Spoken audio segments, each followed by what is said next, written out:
오늘 설교의 제목은 어린 양의 진노입니다. 그래서 앞에까지 성탄절에 기쁜 찬양을 다 드렸는데 갑자기 진노라고 라는 생각을 하실지 모르겠습니다. 성탄 주일 아침에 교회에서 계시록 8장을 말씀하는 교회가 있을까 생각을 해봤는데 없을 것 같더라고요. 그런데 그 어려운 거를 우리 유평교회가 이제 해낸다라고 생각을 하고요.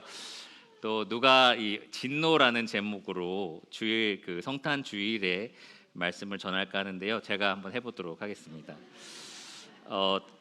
성탄과 심판이라는 이 두 가지가 사실은 극과 극으로 느껴집니다. 그렇죠? 성탄은 기쁘고 심판은 슬픕니다. 성탄은 즐겁지만 심판은 고통스럽습니다. 성탄은 뭔가 분위기가 밝고 지금 앞에도 막 빛이 나고 막 그러잖아요. 그런데 심판은 그렇게 밝지 않고 우울합니다. 그런데 같은 점이 있어요. 같은 점이 있습니다. 성탄의 주인공과 심판의 주인공이 같습니다. 우리는 같은 예수님에 대해서 기념하고요, 또 예배하고 있습니다. 성탄의 예수님을 거절한다면 반드시 심판의 예수님을 만나게 됩니다. 세례 요한이 세상 죄를 지고 가는 하나님의 어린 양이다라고 얘기를 했잖아요. 근데 그 어린 양을 거절하면 이제 사도 요한이 말하고 있는 세상 죄를 심판하는 어린 양을 반드시 만나게 돼 있다라는 겁니다. 하지만 그 어린 양을 영접한 사람들에게 있어서 오늘은 굉장히 기쁘고 즐거운 날입니다. 우리는 심판주가 아니라 영생의 주를 만나 뵙기 때문입니다. 구유에 뉘어있던 아기가 바로 심판 보좌에 앉으신 그 왕이시고요. 또 십자가에 달려서 그 피로 죄인을 사서 하나님께 바치신 그 하나님의 어린 양이 곧 하늘 보좌에 앉아서 죄인을 심판하실 어린 양이십니다. 그래서 오늘은 이 성탄과 심판에서 똑같이 발견되는 두 가지 중요한 교훈을 살펴보려고 합니다. 여러분 주보에도 나와 있는데요. 개요가 나와 있는데 첫 번째는 성도의 기도에 응답하시기 위해서라고 써 있습니다. 주님께서는 이 기도에 응답하시기 위해서 성탄에 나셨고요. 그리고 심판을 하실 거다라는 겁니다. 성도의 기도에 응답하기 위해서 나셨고 또 심판하십니다. 이것이 이 공통점이다라는 거고요. 두 번째 공통점은 죄인을 회개시키기 위해서 주님께서는 이 땅에 오셨고 또 주님께서는 이 땅을 심판하실 거다라는 겁니다. 성탄과 심판의 공통점이 이 두 가지가 있어요. 성도의 기도에 응답하시기 위해서 각각 하셨다라는 것과 죄인을 회개시키기 위해서 각각 하신 일이다라는 겁니다. 이 두 가지를 우리가 생각하면서 이 계시록 8장의 심판을 통해서 어떻게 이런 면들이 나타나는지, 또 성탄에 어떻게 이 의미가 적용이 되는지, 또 우리가 오늘 적용해야 될 것은 무엇인지 함께 살펴보도록 하겠습니다. 먼저 이 기도에 응답하시기 위해서 주님께서 심판하시는 장면을 계시록 8장 1절에서 5절까지 살펴보겠습니다. 찾으신 줄 알고 본문을 제가 1절에서 5절까지만 먼저 읽어보겠습니다. 일곱째 인을 떼실 때에 하늘이 반시간쯤 고요하더니 내가 보매 하나님 앞에 일곱 천사가 서 있어 일곱 나팔을 받았더라. 또 다른 천사가 와서 제단 곁에 서서 금 향로를 가지고 많은 향을 받았으니 이는 모든 성도의 기도와 합하여 보좌 앞 금 제단에 드리고자 함이라. 향연이 성도의 기도와 함께 천사의 손으로부터 하나님 앞으로 올라가는지라. 천사가 향로를 가지고 제단에 불을 담아다가 땅에 쏟음에 우레와 음성과 번개와 지진이 나더라.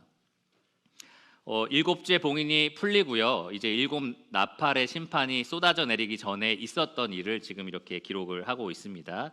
이 초반에 일어난 이 배경을 먼저 살펴볼 텐데요. 여러분, 우리의 기도에 하나님이 응답하신다라고 믿으십니까? 우리가 기도하는 것과 하나님이 무언가 이루시는 일과 연관 관계가 있을까요? 있다고 정말 믿으십니까? 근데 실제로 그렇다라는 거죠. 주님께서는 이 종말에 대해서 제자들에게 누가복음 18장 7절과 8절에 이렇게 말씀을 하셨습니다. 하나님께서 그 밤낮 부르짖는 택하신 자들의 원한을 풀어주지 아니하시겠느냐? 그들에게 오래 참으시겠느냐? 내가 너희에게 이르노니 속히 그 원한을 풀어주시리라. 이 말씀은 항상 기도하고 낙심하지 말아야 할 것을 비유로 말씀하신 후에 제자들에게 하신 말씀입니다. 하나님께서 속히 그 의인의 부르짖음에 안갚음을 하시겠다라는 거죠. 그 기도에 응답을 하시겠다라고 말씀을 하신 겁니다. 지금 계시록 8장에 기록된 대환란에 쏟아질 심판들도 성도의 기도에 대한 응답이다라는 것을 우리가 분명하게 확인할 수 있습니다. 먼저 배경을 살펴보시면 1절에 일곱째 인을 뗐어요. 계시록 말씀 지금까지 쭉 들어보신 분들 아시겠지만 인이 총 몇 가지가 있었습니까? 7개의 인이 있었습니다. 7개의 인으로 봉인된 두루마기. 두루마리가 이 보좌에 계신 분의 손에, 오른손에 들려 있었는데 그것을 떼기에 합당하신 유일한 분인 이 어린 양 예수님께서 그것을 받아다가 하나씩 뗐었고요. 계속해서 이 땅에 그에 합당한 심판이 내려졌고 이제 7번째 인이 떼어진 상태입니다. 7째 인 떼어진 거에 대한 특별한 반응은 없었지만 그 이후로 쏟아지는 7 나팔 심판이 이 7째 인을 떼므로써 이제 이 땅에 쏟아지게 됩니다. 본격적인 심판이 이 땅에 쏟아지기 전에 그동안 하늘은 되게 웅장했어요. 소리가 아주 가득했습니다.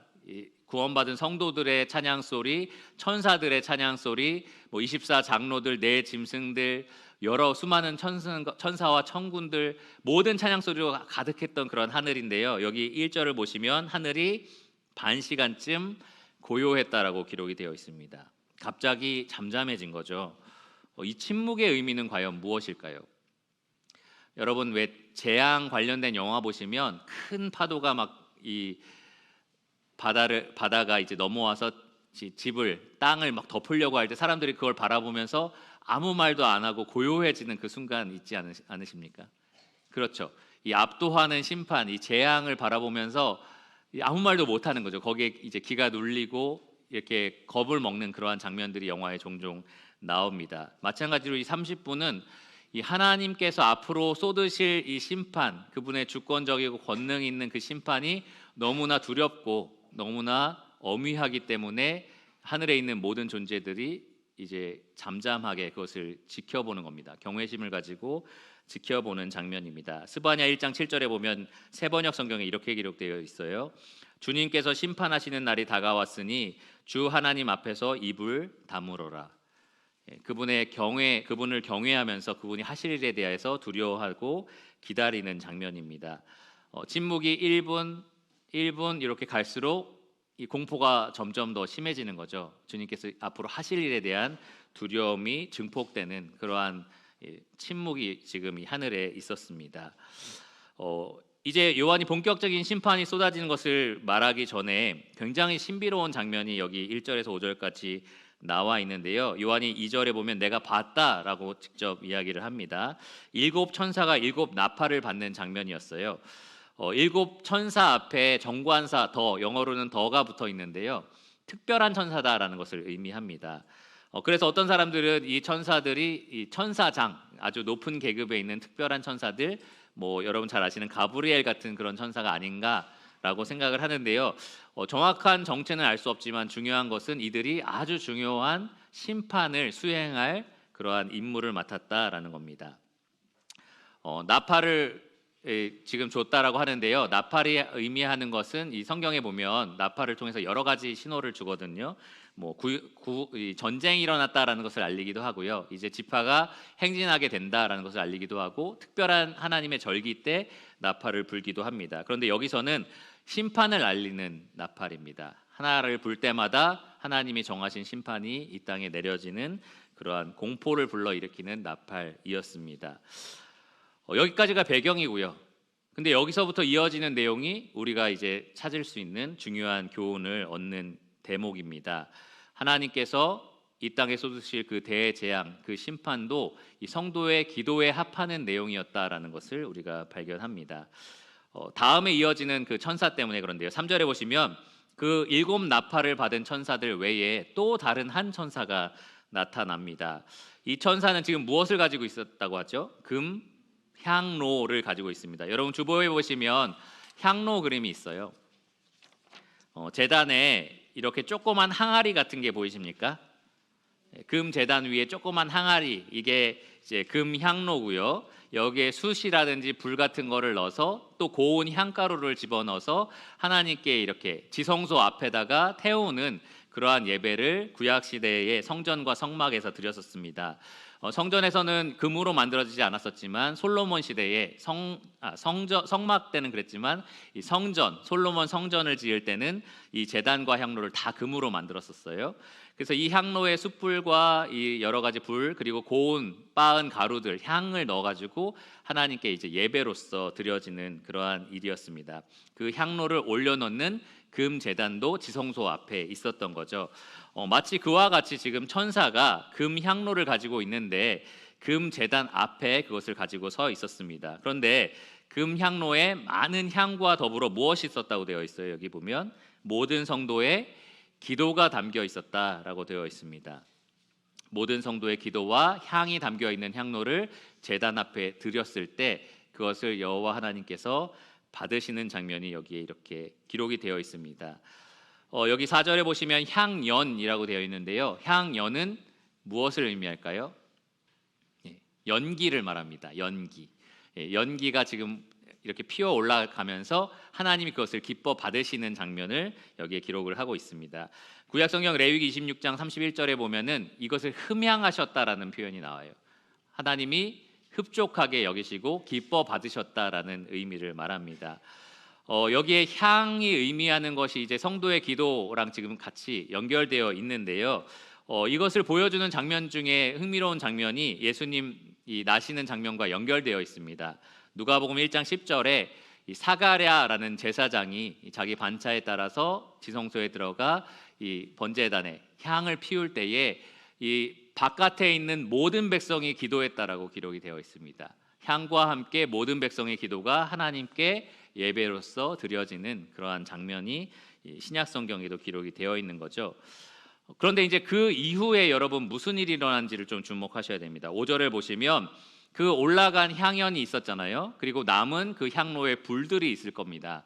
그 불을 천사가 도로 가지고 와서 무엇을 했다고 기록이 되어 있습니까? 땅에 쏟았다라고 되어 있습니다. 이것이 바로 성도의 기도를 하나님이 기뻐 받으신 후에 그거에 대한 응답으로 이 땅에 불과 같은 심판을 내리시는 장면입니다. 여기서 우리는 어린 양의 진노가 이 모든 성도의 간절한 기도 응답이라는 것을 확인할 수 있습니다. 많은 성도가 이것에 대해서 기도를 하는 거죠. 죄와 사탄의 패배를 구하는 기도를 하는 겁니다. 순교자들의 원한을 갚아달라. 이 의인 그리스도인들이 고통당하는 이것에 대해서 갚아달라라고 이렇게 밤낮 부르짖고 있는 겁니다. 속히 오셔서 하나님의 나라를 세우시고 온전한 공의와 정의를 이루어 달라라고 성도들이 간절히 기도를 하는 겁니다. 그 기도에 대한 응답으로 예수님께서 지금 이 세상을 심판하시는 장면을 보고 있습니다. 근데 여러분 기도하고 계시나요? 이것에 대해서 기도하시나요? 시험을 위해서 기도하시는 분, 시험 성적 잘 받게 해주세요. 취업 잘 되게 해주세요. 잘 먹고 잘 살게 해주세요. 우리 가족 행복하고 건강하게 해주세요. 이런 기도들 다 좋고 하나님 앞에 충분히 할 수 있는 기도인데요. 너희는 먼저 무엇을 기도하라고 했죠? 그의 나라와 그의 의를 구하라. 하나님의 백성이라면 가장 먼저 주님께서 곧 오시는 그날에 대해서 주께서 이 땅에 베푸실 공의에 대해서 가장 먼저 구해야 할 것입니다. 여기 땅에 내려질 심판은 우리 기도의 힘으로 되는 건 아니에요. 하나님의 주권과 하나님의 권능과 온전히 하나님의 것으로 되는 겁니다. 여기 8장 5절에 보시면 땅에 쏟으실 때에 우레와 음성과 번개와 지진이 났다라고 하고 있습니다. 하나님의 권능과 주권이 나타날 때 동반되는 현상들이에요. 우레와 음성, 번개와 지진입니다. 그런데 하나님은 이러한 자기의 주권적인 일들, 자기의 권능으로 하시는 일들을 그냥 하시는 것이 아니라 성도의 기도에 대한 응답으로서 하신다라는 겁니다. 흥미롭게도 어린 양이 처음으로 보좌 우편에 계시면서 이 하나님의 오른손에 쥐어진 이 심판의 두루마리를 취하실 때에도 옆에서 기도하던 24장로의 손에 금 대접이 있었습니다. 그리고 그 대접에 향이 가득했다라고 하는데요. 그 향에 대해서 5장 8절에 성도의 기도들이라고 기록이 되어 있었습니다. 하나님은 성도의 기도를 반드시 들으십니다. 특별히 하나님께서 이루실 일에 대해서 성도들이 기도하기를 원하십니다. 하나님께서 내리시는 진노는 이 땅에 내려질 모든 진노는 이 성도의 간절한 기도에 대한 응답입니다. 흥미롭게도 주님께서 이 땅에 오시는 그것도 성도들의 간절한 기도 응답이었다라는 것을 우리가 발견할 수 있습니다. 어린 양이 심판하실 때뿐만 아니라 어린 양이 죽임당하러 이 땅에 오신 그날도 성도의 기도의 응답으로서 그렇게 하셨다라는 겁니다. 우리 아까 찬양 불렀던 천하고 천한, 주님께서 나신 장소를 생각할 때 천하고 천하다라는 생각이 드는데요. 사실 주님을 기다리는 사람들이 누구였느냐라는 걸 생각할 때도 참으로 천하고 천한 그날이었습니다. 왕이 기다리지도 않았고요, 귀족이 기다리지도 않았고, 제사장이나 높은 종교 지도자들이 기다리지도 않았습니다. 그날을 간절히 기다렸던 두 사람이 성경에 대표적으로 기록되어 있는데요, 할아버지 할머니였습니다. 시므온과 안나였어요. 성전에 있었던 나이 많았던 시므온이라는 사람과 나이가 아주 많은 과부였던 안나라는 사람이었습니다. 84세의 과부였어요. 이 두 사람이 주 오심에 대해서 간절히 기도하고 있었습니다. 의롭고 경건하여 이스라엘의 위로를 기다렸다라고 말하는 시므온이라는 사람은 네가 그리스도를 보기 전에는 죽지 않는다라는 성령의 계시를 들었었습니다. 그리고 아기 예수님이 성전으로 들어오는 장면을 이제 보게 된 거죠. 그래서 누가복음 2장 30절에 32절에 이렇게 성령의 감동으로 노래를 했습니다. 내 눈이 주의 구원을 보았사오니 이는 만민 앞에 예비하신 것이요 이방을 비추는 빛이요 주의 백성 이스라엘의 영광이니이다. 84세의 과부였던 안나도 성전을 떠나지 않고 이 기록된 말씀을 보면 주야로 금식하며 기도했다라고 되어 있습니다. 주님이 오심에 대해서 간절히 기도했던 여인이었던 거죠. 이스라엘의 회복을 위해서 간절히 기도했던 여인입니다. 그 여인도 예수님을 보고 나서요, 너무 기뻐서 하나님께 감사했고 이스라엘의 속량 구원을 바라는 모든 사람에게 이 기쁜 소식을 알렸습니다. 주님의 처음 오심, 오늘 우리가 기념하는 그날이잖아요. 그것을 기다렸던 사람들이 있었고요, 그 기다림에 응답하시는 하나님의 응답으로서 주님이 오셨다라는 것을 말씀을 드리는 겁니다. 우리가 주님이 다시 오심에 대해서 기다리는 이 시므온과 안나 같은 사람이 돼야 되지 않겠습니까? 주님께서는 속히 그 원한을 풀어주시겠다라고 말씀하신 후에 이런 말을 덧붙이셨어요. 잘 들어보세요. 그러나 인자가 올 때에 세상에서 믿음을 보겠느냐. 내가 속히 와서 너의 기도의 응답으로서 원한을 풀어줄 건데 내가 다시 왔을 때 믿음을 가지고 계속 그것을 구하는 사람들을 내가 발견할 수 있겠니? 라고 물어보신 겁니다. 여러분 뭐라고 대답하시겠습니까? 제가 그렇게 기도하겠습니다 라고 하실 분 아무도 없다면 너무 충격적인데요.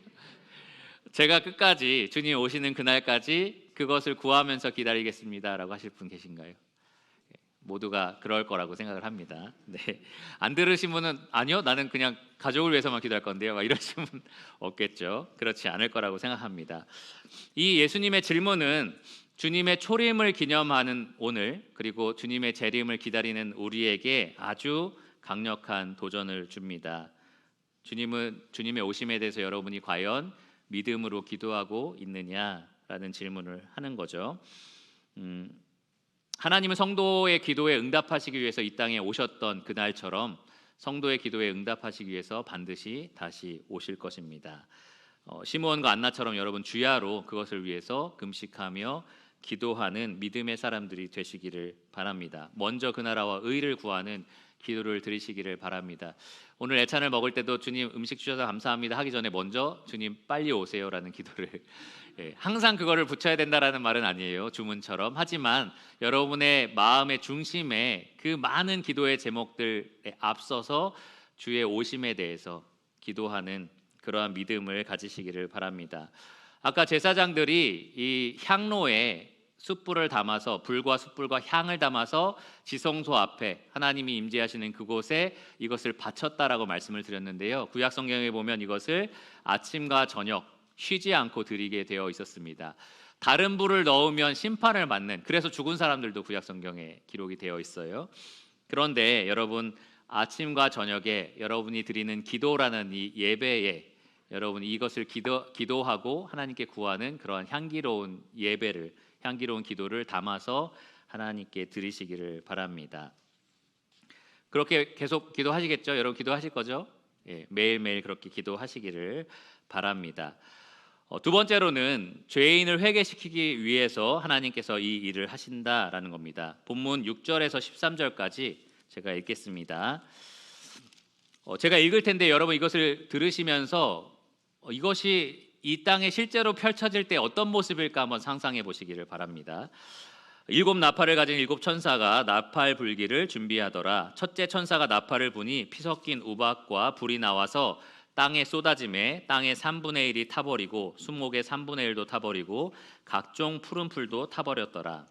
둘째 천사가 나팔을 부니 불 붙는 큰 산과 같은 것이 바다에 던져짐에 바다의 3분의 1이 피가 되고 바다 가운데 생명 가진 피조물들의 3분의 1이 죽고 배들의 3분의 1이 깨지더라.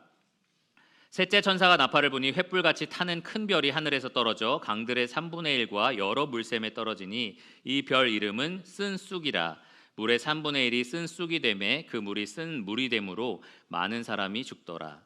넷째 천사가 나팔을 부니 해 3분의 1과 달 3분의 1과 별들의 3분의 1이 타격을 받아 그 3분의 1이 어두워지니 낮 3분의 1은 비추임이 없고 밤도 그러하더라.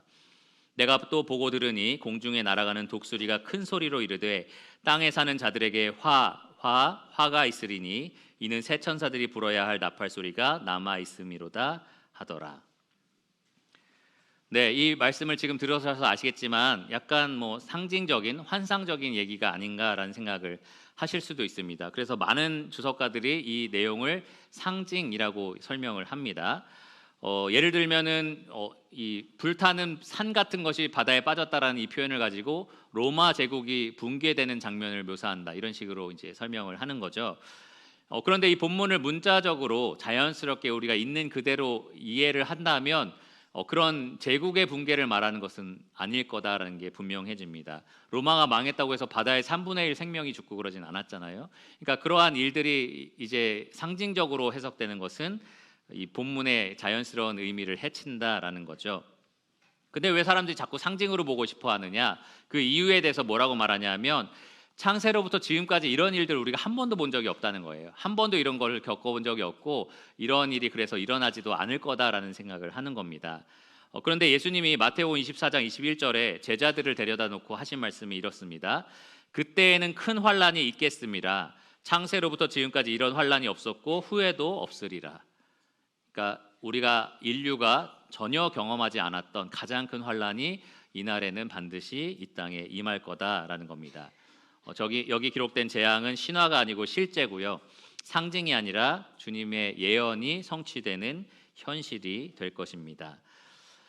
심판을 보시면 대상이 다 만물이었어요. 땅, 강들, 하늘 이런 것들에 내려졌고요.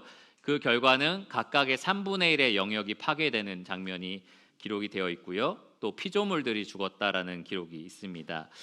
여러분 잘 생각해 보시면 지금 대한민국의 3분의 1 땅이 탔다. 전 세계의 3분의 1이라고 얘기할 수 있는데 그랬을 때 경제적으로 위험이 있을까요? 있겠죠. 예, 군사적으로도 위기가 닥칠 겁니다. 그러니까 이 지금 만물의 파괴는 단지 거기에서 멈추는 것이 아니라 경제적으로, 군사적으로 여러 가지 다른 많은 문제들을 같이 일으킬 겁니다. 짤막하게 이 재앙들을 좀 살펴보면요. 첫 번째 천사가 분 나팔로 이제 땅에 피 섞인 우박과 불이 쏟아졌다라고 되어 있습니다. 여러분 상상해 보세요. 하늘에서 우박이 가끔 떨어지는 것도 좀 위험한데 피가 섞여 있는 우박이라고 얘기하고 불도 떨어진다라고 얘기를 합니다. 그 전에 여섯째 인이 떼어졌을 때 땅에 강력한 지진이 일어나고 화산 활동이 일어나게 되는데 아마 그 화산 활동과 뇌우가 동반되면 이러한 현상들이 이 땅에 충분히 나타날 수 있을 겁니다. 그 결과 땅 그리고 모든 나무, 풀 이런 것들이 3분의 1이 다 타버렸다라고 기록이 되어 있습니다. 농작물이 타버리니까 당연히 식량에 어려움이 생길 거고요. 목재다 타버리니까 건축에도 어려움이 생길 겁니다. 여러 가지 어려움들이 닥칠 겁니다. 두 번째 천사가 나팔을 불었을 때는 바다에 이제 심판이 내려졌는데요. 불 붙는 큰 산과 같은 것, 그러니까 같은 것이니까 산은 아닌 거예요. 그러니까 뭐냐 하면 많은 사람들이 이제 거대한 운석이나 유성일 거다라고 얘기를 합니다. 대기권을 통과하면서 이제 불이 붙게 되는 거죠. 그래서 이 땅에 이제 바다에 떨어지게 되고요. 아주 강력한 속도로 큰 운석이나 유성이 바다에 떨어지면 큰 해일이 일어나겠죠. 그러면서 해안에 정박한 많은 배들을 다 파괴를 시킬 겁니다. 여기 보면 3분의 1이 파괴가 된다라고 얘기를 하고 있습니다. 바다의 3분의 1이 피가 된다라는 말도 있어요. 화산 활동과 여러 가지 현상들이 겪어지면 이제 바다가 오렌지빛 바다가 된다라는 얘기를 하는데요. 실제로 바다가 피가 될 수도 있습니다. 구약 성경에 하나님께서 물을 피로 변화시킨 적이 있으세요? 언제 그랬습니까? 애굽의 나일강을 그렇게 하셨던 겁니다. 그래서 바다 생물의 3분의 1, 왜 기름이 유출돼도 많은 생물들이 죽잖아요. 그런 것처럼 피가 됐기 때문에 바다 생물의 3분의 1이 죽고 또 바다의 배들도 파손이 될 겁니다. 이렇게 아무렇지 않게 툭툭 얘기하지만 실제로 이것이 현실이 된다고 생각했을 때는 굉장히 끔찍한 일입니다. 세 번째 천사가 불었을 때는 강들에 이제 심판이 쏟아지는데요. 횃불과 같이 타는 큰 별은 고대 문헌에서 항상 혜성을 가리킬 때 사용이 되었습니다. 꼬리가 이렇게 길게 혜성은 따라 붙으니까 횃불처럼 보였던 거죠. 근데 이 별의 이름이 쓴쑥이라고 기록이 되어 있어요. 왜냐하면 파괴력이 있다는 거예요. 독성을 가지고 있어서 무언가를 파괴한다라는 겁니다.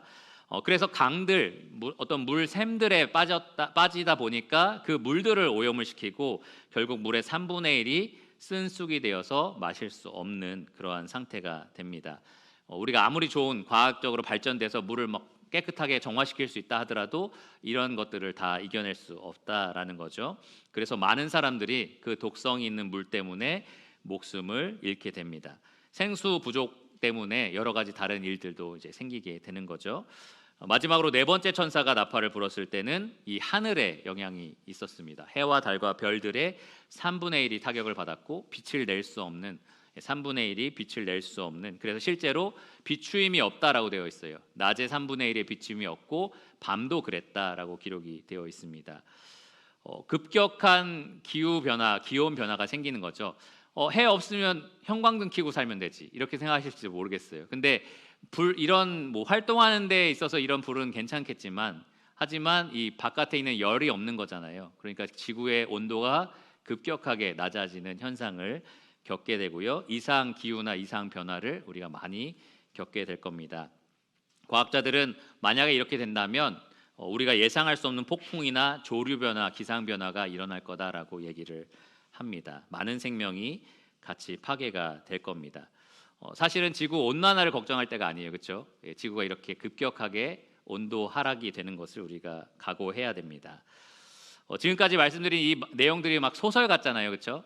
뭐 그런 영화 본 적 있어라는 생각이 들지 모르겠지만 실제로 이 일이 어린 양의 진노하실 그때에 이 땅에 일어나게 될 겁니다. 그리고 여러분 잘 생각해 보시면 이 일이 이미 한번 이 땅에 일어났던 일입니다. 애굽에 이 일이 일어났던 거예요. 애굽에 하나님께서 쏟으신 재앙들과 굉장히 많이 닮아 있습니다. 피 섞인 우박, 여기 출애굽기 9장 24절에 보면 애굽의 7번째로 내린 재앙이 불덩이가 섞인 우박이었습니다. 우박과 불이 애굽에 떨어졌던 거였고요. 나일강, 아까 말씀드린 것처럼 피로 변했던 첫 번째 재앙, 애굽에 떨어진 첫 번째 재앙이었습니다. 나일강이 피로 변했을 때 출애굽기 10장 21에서 22절을 보면 이 고기가 죽고 악취가 나서 마시지 못하게 됐다. 출애굽기 7장 21절입니다. 이렇게 되어 있습니다. 그리고 애굽에 해가 비치지 않았던 때가 있었나요? 그렇습니다. 3일 동안 해가 비치지 않아서 흑암이 머물렀던 기록이 있습니다. 9번째 재앙이었습니다. 그러니까 우리가 앞으로 보게 될 어린 양의 진노에 쏟아질 이 재앙들은요, 이미 하나님께서 한번 애굽에 아주 축소판으로 쏟으셨던 그러한 재앙들입니다. 그 재앙이 더 큰 규모로, 더 큰 강도로 온 세계를 강타하게 될 것입니다. 한번 하나님이 그렇게 하셨는데 다시 그렇게 못하실 이유가 조금도 없습니다. 제일 중요한 건 이제 왜 그런 심판들을 하시느냐라는 것을 우리가 질문을 해야 되는 겁니다. 왜 하나님께서 이 땅을 그렇게 심판을 하시느냐? 주님께서는 제자들에게 창세 이전에도 이후에도 이런 심판은 없을 거다라고 말씀하신 후에 바로 이어서 이렇게 얘기하셨습니다. 마태복음 24장 22절에 그 날들을 감하지 아니하면 모든 육체가 구원을 얻지 못할 것이나 그러나 택하신 자들을 위하여 그 날들을 감하시리라. 무슨 말이냐면요, 이렇게 쏟아지는 대재앙의 날들이 만약에 너무너무 길면 아무도 살아남지 못할 거다라는 얘기입니다. 방금 제가 묘사했던 내용 기억해 보세요. 그게 정말 막 20년, 30년 간다고 생각해 보십시오. 아무도 못 살겠죠. 아무도 살아남지 못할 겁니다. 그러니까 하나님께서는 그날을 줄이시겠다, 짧게 갖고 가시겠다라고 말씀을 하시는 겁니다. 왜냐하면 구원을 얻게 하기 위해서, 택하신 자들이 회개하고 구원을 얻게 하기 위해서 그렇게 하시겠다라는 겁니다. 여러분, 재앙의 목적은 구원인 거죠. 누군가를 회개해서, 택하신 자들을 회개해서 구원에 이르게 하기 위해서 하나님께서 이렇게 재앙을 내리시는 겁니다. 그래서 대환란의 기간을 다니엘의 이래를 가져와서 7년이다라고 생각하는 사람들이 많아요. 아주 길지 않는다라는 거고요. 9장에 보면 5번째 나팔은 5개월 정도 지속된다라고 기록이 되어 있습니다. 그러니까 전체적인 기간이 아주 길지는 않은 거예요. 하나님께서 그렇게 하시는 이유는 그 기간을 통해서, 그 일어나는 일들을 통해 사람들이 하나님을 알아보고 회개하기 위해서입니다. 대환란의 목적은 전멸이 아닙니다. 만약에 전멸이 목적이라면 3분의 1만 영향받게 하지 않았을 거예요. 지구 전체에 영향을 받게 하셨을 겁니다. 하나님이 3분의 1에만 영향을 가도록 통제하신 목적은 택하신 자들이 회개해서 구원을 얻게 하기 위해서입니다. 여러분, 우리 사람은 눈에 보는 것을 철저하게 의존하는 사람들입니다. 눈에 보이는 땅이 전부고, 눈에 보이는 하늘이 전부고, 눈에 보이는 돈이 전부고, 보이지 않는 것에 소망을 두라는 말 이 교회에서 계속 들어보지만 월요일부터 살다 보면 계속 눈이 보이는 것으로 돌아가잖아요. 그렇죠? 사람이라는 존재가 그렇습니다. 그런데 하나님께서 이 환란의 시기에 사람들이 의존하는, 철저하게 의지하고 있는 눈에 보이는 모든 것들을 다 뒤흔드시는 거예요. 땅이 무너지고, 산이 무너지고, 하늘이 날아가고 뭐 이런 일들이 일어나는 거죠. 그러면서 내가 의지하고 의존할 수 있는 분이 여기에 있는 것이 아니구나, 이것을 지금 조종하고 계시는 하나님이구나라는 것을 사람들이 알게 하시는 겁니다. C.S. 루이스는 이런 말을 한 적이 있어요. 고통은 귀먹은 세상을 깨우시는 그분의 메가폰이다.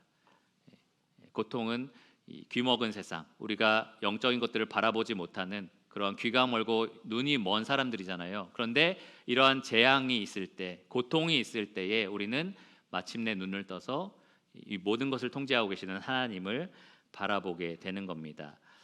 계시록 6장 16절에 보면 6째 인을 떼고 나서 사람들이 산과 바위 틈으로 숨어가지고 이 어린 양의 진노에서 우리를 가리라라는 얘기를 하는 겁니다. 재앙을 받는 그 사람들이 이 심판이 누구로부터 온다는 걸 아는 거예요. 그냥 지진 나서 무서워 막 이렇게 했던 게 아니라 어린 양께서 지금 이걸 하고 계신다는 걸 사람들이 안 겁니다. 그래서 그분으로 이제 돌이키도록, 그분에게 나아가도록 하나님께서 지금 이 일을 하시는 거죠. 그런데 여러분, 정말 충격적이고 무시무시한 그 하나의 사실이 있습니다. 뭐냐면 이렇게 놀랍고 무섭고 엄청난, 한 번도 사람들이 경험하지 못한 대재앙이 이 땅에 임했을 때 어떤 사람들은 그 마음을 더 완악하게 갖는다라는 겁니다. 더 노골적으로 하나님을 대적한다라는 겁니다. 이게 하나님께로부터 왔다는 걸 아는데 그 하나님께 회개하여 돌이키는 것이 아니라 오히려 피해서 더 강팍한 마음을 갖게 된다라는 겁니다. 잘 생각해 보시면 애굽에서도 그랬어요. 애굽의 바로의 신하들이 왕이시여 지금 애굽이 망한 거 안 보이십니까? 라고 했을 때 바로는 오히려 그 마음을 완악하게 했다라고 얘기를 합니다. 여러분, 지금 이 계시록을 보고 계시다면 9장을 한번 보세요. 9장의 20절을 한번 보십시오. 5번째, 6번째 나팔 심판이 이 땅에 임하고 나서 사람들이 반응하는 내용입니다. 9장 20절과 21절입니다. 이 재앙에 죽지 않고 남은 사람들은 손으로 행한 일을 회개하지 아니하고 오히려 여러 귀신과 또는 보거나 듣거나 다니거나 하지 못하는 금, 은, 동과 목석의 우상에게 절하고 또 그 살인과 복술은 점치는 것을 말합니다.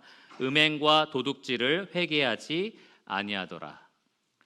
여러분, 정말 충격적이고 놀라운 장면 아니에요? 여러분 한번 생각해 보세요. 지금 바깥에 있는 산이 무너지고 있고 땅이 흔들리고 있고 불타는 어떤 큰 운성이 바다에 떨어지고 있고 피 섞인 우박이 내리고 있다고 생각해 보십시오. 그런데 사람들이 이것이 하나님으로부터 왔다는 걸 알면서도 회개하지 않는 겁니다. 그 마음이 더 강팍해지는 겁니다. 그리고 오히려 그 죄를 계속 즐기면서 살아간다라는 겁니다. 저는 이것이 인간이 가지고 있는 가장 큰 재앙이라고 생각을 합니다. 가장 큰 저주라고 생각합니다. 자기가 옳다고 생각하는 그것을 하나님이 아무리 분명하게 경고로 보여주셔도 전혀 돌이키지 않는 그 딱딱한 돌 같은 마음이 바로 인간이 가지고 있는 가장 큰 저주받은 것들입니다. 바로 그것을 해결하기 위해서 주님께서 이 땅에 오셨고요. 이 땅에 오셔서 주님께서 그 저주를 풀어주셨습니다. 주님께서 이 땅에 오신 이유도 이 심판의 때와 마찬가지로 죄인을 회개시키기 위해서 이 땅에 오셨습니다. 2000년 전 주님이 이 땅에 오셨을 때에 시므온, 아까 말했던 그 시므온이 이렇게 말했습니다. 예수님을 품에 안고 보라, 이 아기는 이스라엘 중 많은 사람을 패하거나 흥하게 하며 라고 말을 했습니다. 어떤 사람은 예수님을 받아들임으로써 흥하게 되고요, 어떤 사람은 이 예수님을 거절함으로써 패하게 된다라는 겁니다. 믿는 자는 회개하여서 심판받지 않고 영생을 얻고요, 믿지 않는 자는 그 아들을 거절함으로써 벌써 심판을 받은 것이다 라고 기록되어 있습니다. 만민을 비추는 빛이신 예수님께서 이 땅에 오셔서 각 사람을 비추실 때 사람들은 두 가지로 반응을 합니다. 참 빛으로 회개하여 나아오거나 참 빛을 피해서 어둠이 좋아서 어둠으로 숨거나, 둘 중에 하나다라는 겁니다. 어둠으로 숨는 것은 참 무서운 일입니다. 앞으로 펼쳐질 이 무서운 재앙 앞에 절대 회개하지 않는 그 사람들처럼 그 무서운 그 저주받은 양심을 가지고 돌 같은 마음을 가지고 살겠다라고 선택하는 것이기 때문입니다. 마리아도 역시 너를 통해서 예수가 태어날 거다라고 했을 때 이렇게 찬송을 했습니다. 누가복음 1장 51에서 53절에 그의 팔로 힘을 보이사 마음의 생각이 교만한 자들을 흩으셨고 권세 있는 자를 그 위에서 내리쳐주셨으며 비천한 자를 높이셨고 줄이는 자를 좋은 것으로 배불리셨으며 부자는 빈손으로 보내셨도다. 주님께서 2000년 전에 이 땅에 오셨을 때, 그리고 지금, 그리고 나중에 이 땅을 심판하실 때 동일하게 하시는 일이 바로 이것입니다. 주님은 교만한 자를 심판하십니다. 자기 권세를 자랑하는 자를 내리치십니다. 주님은 자기 부요함을 의지하는 자에게 있어서 모든 것들을 다 빼앗아 가십니다. 오직 주님 앞에서 자신의 비천함을 말하는 사람, 자기의 영적인 주림에 대해서 갈급해하면서 주님께 나오는 사람, 회개하는 사람에게 주님은 구원이 되시고요, 부요함이 되시고 또 기쁨과 즐거움이 되어 주십니다. 지금까지 우리가 네 가지의 나팔 심판을 살펴봤는데요, 아직 나팔 심판은 끝나지 않았습니다. 요한이 13절에 보면 공중에 날아가는 독수리를 봤다라고 되어 있어요. 독수리는 먹잇감을 찾아서 급하게 달려드는 그러한 무서운 맹수입니다. 이 독수리가 큰 소리로 땅에 있는 자들에게 이렇게 말을 합니다. 화가 있을 것이다. 화가 몇 번 나오죠? 3번. 남은 나팔은 3번이죠. 그래서 앞으로 지금까지 있었던 4번의 심판보다 더 무섭고 끔찍한 3가지의 심판이 이 땅에 있을 것이다 라고 경고를 하는 겁니다. 신나는 이 경고, 신나진 않죠. 이 경고에 대한 말씀은 제가 이제 네팔 갔다 와서 다시 말씀을 내년에 다시 말씀을 드리도록 하겠습니다.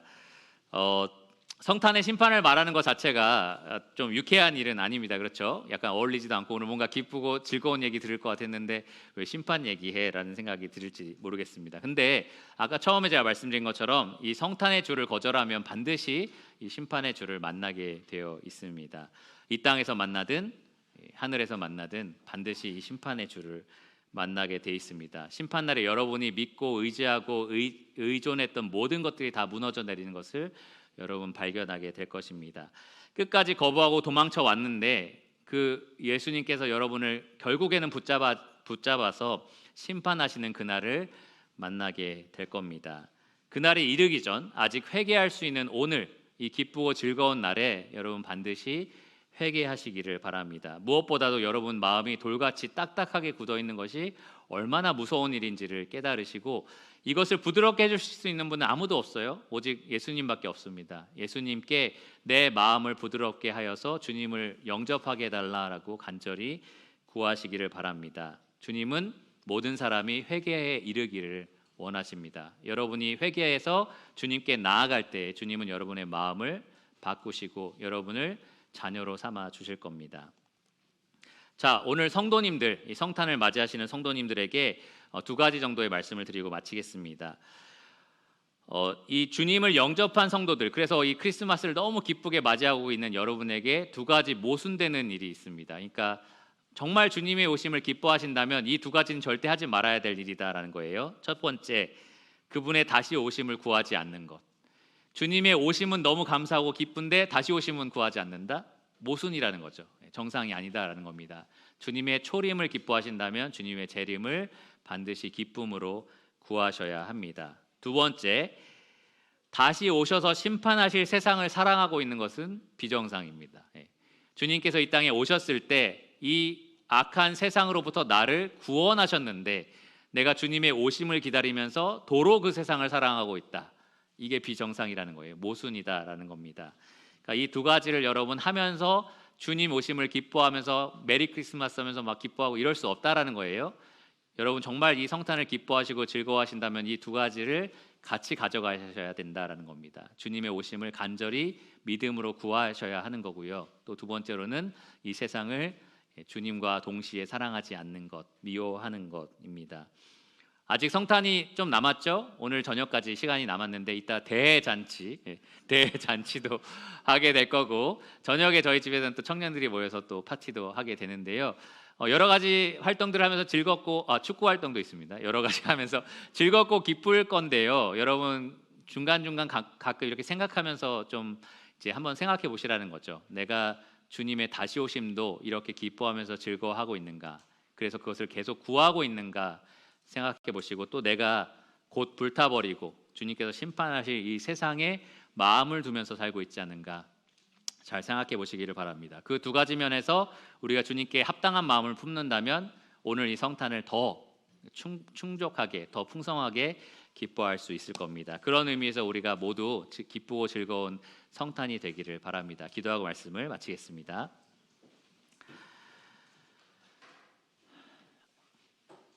주님 감사합니다. 오늘 이 심판의 말씀을 들으면서 주님께서는 성도의 기도에 응답하시기 위해서 그 일을 이루시고 또 그 대환란의 기간 동안에도 회개하여 주님께 나오는 자들을 위해서 그날을 사용하시는 것을 보게 되었습니다.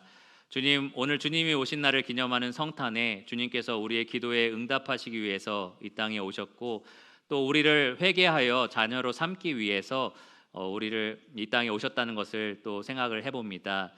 주님, 우리가 거듭난 성도로서 주님의 오심을 기뻐하는 성도로서 합당한 마음을 갖고 살게 하시고 이 가운데 여러 가지 어려움을 겪고 계신 분들의 마음에 주님께서 찾아오셔서 참된 위로와 또 기쁨과 소망이 되어 주시기를 원합니다. 또한 아직까지 주님을 영접하지 않은 분들이 정말 심판의 주를 만나기 전에 회개하여서 이 성탄의 주를 함께 기뻐할 수 있는 자들이 되게 하여 주시고 우리 주변에 믿지 않는 가족들 또 지인들 그들의 영혼도 그 돌같이 딱딱한 마음을 부드럽게 만들어 주셔서 우리와 함께 예배하는 자들이 되게 하여 주시기를 원합니다. 주님, 주님을 예배하는 우리 유평교회 성도들도 합당한 마음을 품게 하여 주시기를 원합니다. 이 세상의 마음을 빼앗기고 또 나를 힘들게 하는 여러 가지 일들에 또 마음을 빼앗기지 않게 하여 주셔서 오직 주님의 오심을 기다리고 또 주님께서 하실 일을 기대하며 우리 삶에 허락하신 모든 일을 통해서 주님께 영광 돌리는 그러한 성도들이 되게 하시기를 원합니다. 모든 것을 예수 그리스도의 이름으로 감사하며 기도드렸습니다. 아멘.